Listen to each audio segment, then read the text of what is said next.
I want the United States to be energy independent. Good. How will this happen? We can use windmills, solar and other green energies that do not pollute. Should we drill for oil here? No, that will pollute. Do you believe that the United States should allow open immigration? Yes. But what does that have to do with becoming energy independent? Won't all of those new immigrants be energy users and increase carbon emissions? You should oppose immigration if you want to decrease greenhouse gases.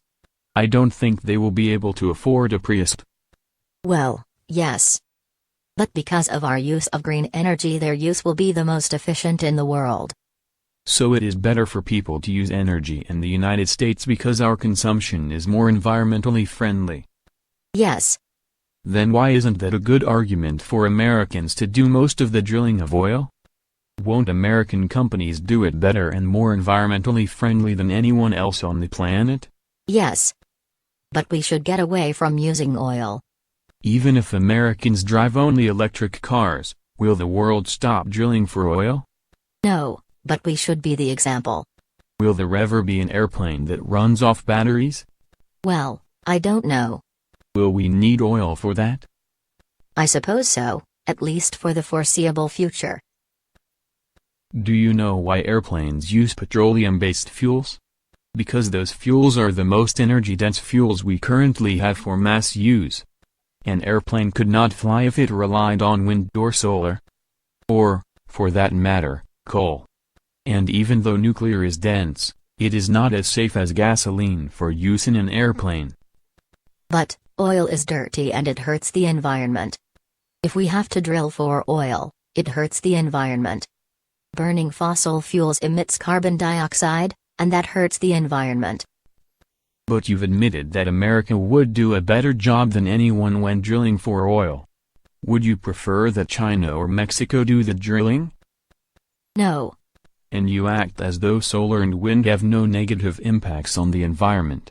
The reason that solar, wind, and let's add, ethanol to the mix, are so expensive is that they are derived from very diffuse energy sources.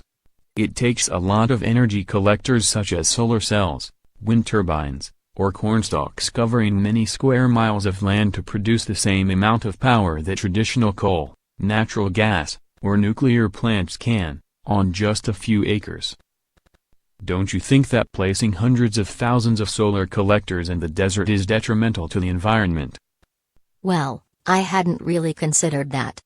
And, is the energy required to clean the solar arrays by spraying them with a water truck in a water-starved region an environmentally responsible thing to do? Well, I hadn't really considered that. Shouldn't all aspects of the environmental cost be considered when making these sorts of decisions? I suppose so. So, considerations for hybrid cars should include things like the toxicity and environmental damage caused by the mining and production of the batteries and the mining of rare earth elements such as dysprosium that are required to fabricate many of the advanced electric motors and not merely just the gas mileage?